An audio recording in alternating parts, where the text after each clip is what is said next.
Alhamdulillah, wassalatu wassalamu ala Rasulullah wa ala alihi sahbihi ajma'in. Amma ba'd, a'udhu billahi minas shaitanir rajim. Bismillahir rahmanir rahim. Qala salamun alayk, sastaghfiru laka rabbi innahu kana bi hafiyya. Bismillahir rahmanir rahim. Rabbi yassir wa yassir amri wahlul 'uqdatam min lisani yafqahu qawli. Assalamu alaykum wa rahmatullahi wa barakatuh. Que la paix, la miséricorde et la bénédiction d'Allah sur chacun d'entre vous. Je voudrais vous parler d'ici. Tous les musulmans peuvent dire salam à un non-musulman. La loi de la charia à un non-musulman. Dans la sourate Maryam, chapitre 19, verset 47. Le verset suivant. Qala salamun alayk, sastaghfiru laka rabbi innahu kana bi hafiyya. Paix sur toi, dit Abraham à son père. J'implorais mon Seigneur de te pardonner, car il m'a toujours comblé de ses bienfaits. Abraham, paix et la mission sur lui, son père était non-musulman. Dans la sourate Muntaha, chapitre 60, verset 8, Allah ne vous défend pas d'être bienfaisant, équitable, envers ceux qui ne vous ont pas combattu pour la religion et ne vous ont pas saché de vos demeures, car Allah aime les équitables. Dans la sourate Al-Qasas, chapitre 28, verset 55, et quand ils entendent des futilités, ils sont détournants en disant, à nous nos actions et à vous les vôtres, paix sur vous. Nous ne cherchons pas les ignorants. Dans la sourate Al-Furqan, chapitre 25, verset 63, les serviteurs du tout miséricordieux sont ceux qui marchent humblement sur terre, qui, lorsque les ignorants s'adressant à eux disent en paix, Kalu salama. Dans la sourate An-Nisa, chapitre 4, verset 86, en effet, Allah exalté soit-il, dit, sans y verser, si on vous fait une salutation, saluez d'une façon meilleure, ou bien rendez-les simplement. Les salams est une pratique culturelle, avec des règles caractéristiques de l'islam et de musulmans qui ont été exhortés à se saluer ainsi depuis notre père Adam, paix et la mission sur lui. Le prophète Mohammed, paix et la mission sur lui, a dit, Allah créa Adam tel quel, grand des 60 brasses. Lorsqu'il les créa, il lui dit, va saluer ces groupes d'anges assis là-bas. Écoute la manière dont ils te salueront. En retour, ce serait là ta salutation et celle de ta descendance. Et il a dit donc, Assalamu alaykum, que la paix soit sur vous.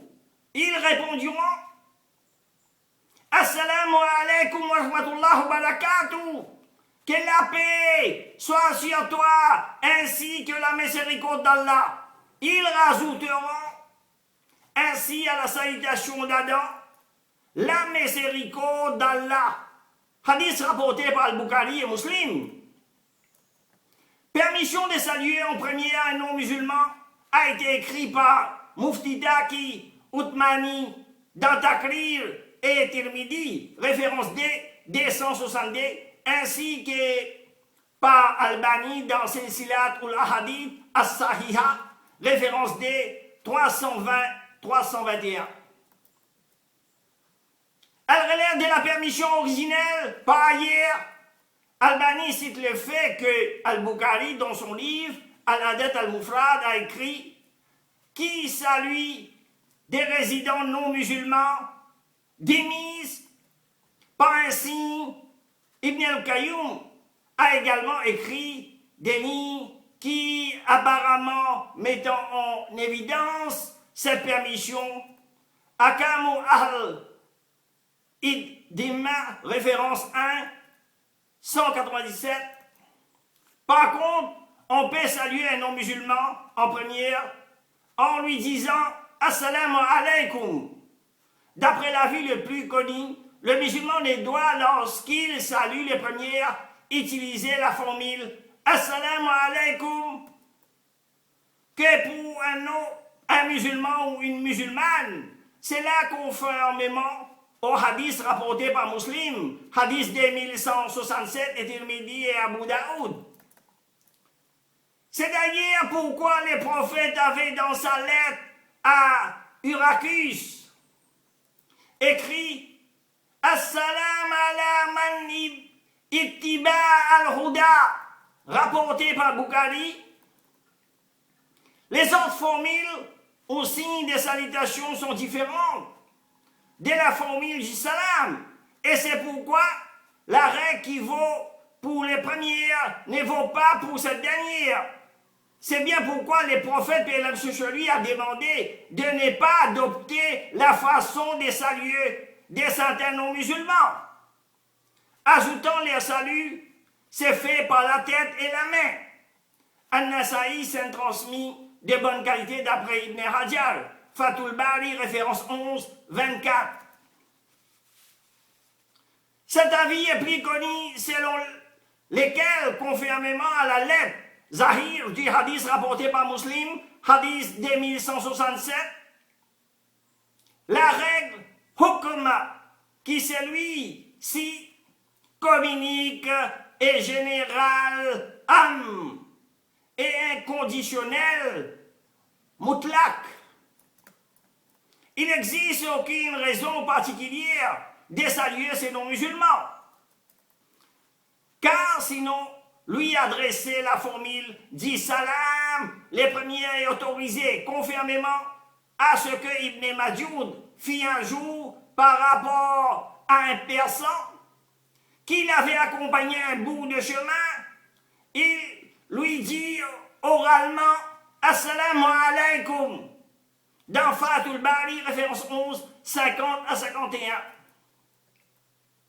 C'est la différence avec le salam fait aux musulmans qu'il est demandé de faire à celui que tu connais et à celui que tu ne connais pas.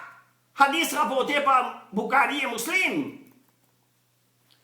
Un autre avis encore, celui d'Abu Umama, et qu'il est autorisé de faire les salams à tous nos musulmans, exception faite de celui qui est en guerre contre le musulman. Harbi, Fathul Bari, référence 11, 48 et 50. C'est donc aux gens avec qui le musulman est en guerre qui sont concernés par les hadiths interdisant de les adresser le salam les premières. Cet avis a été cité dans l'école Shafi'i, mais avec alors la précision que la formule du salam ne comportera alors pas la mention de la rahma. Elle devrait être au singulier dans Zatul Ma'ad, référence D425.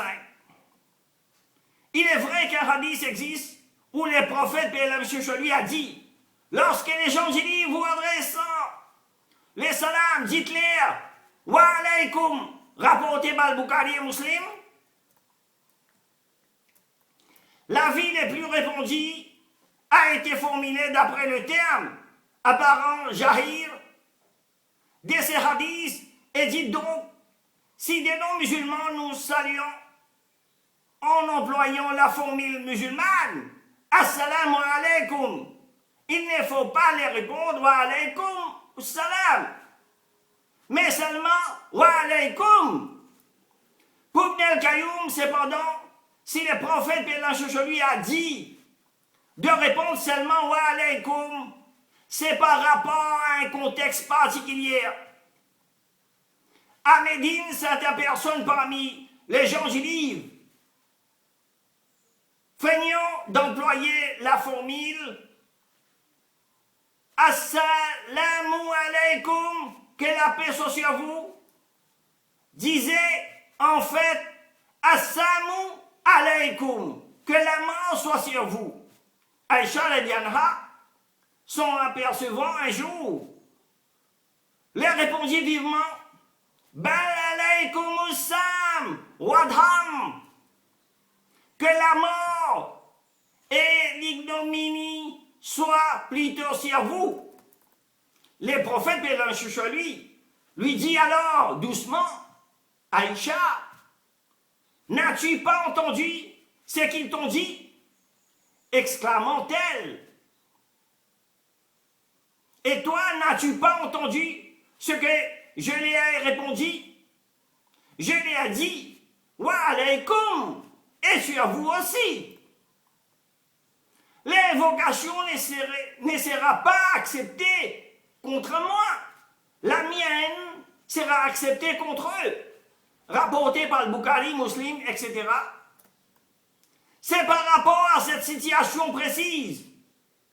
Quand la personne d'en face d'emploi pareil, terme sournois, que les prophètes, paix et lui, a enseigné qu'il ne servait à rien de s'énerver et qu'il suffisait de leur dire sincèrement wa alaykum, ce qui signifie sur vous aussi. Par contre, écrit Ibn al-Qayyum, si on est certain que la personne a bien dit assalamu alaykum, il n'y a aucun empêchement à lui répondre par la formule comblée wa alaykum assalam. Dans Ahkamu al-Iddimna, référence 1, 199, et dans Zad al-Ma'ad, référence 3, 425. Voir également Silsila ul-Hadith as-Sahiha, référence D, 321. Mufti Taki a également cité l'existence de cet avis.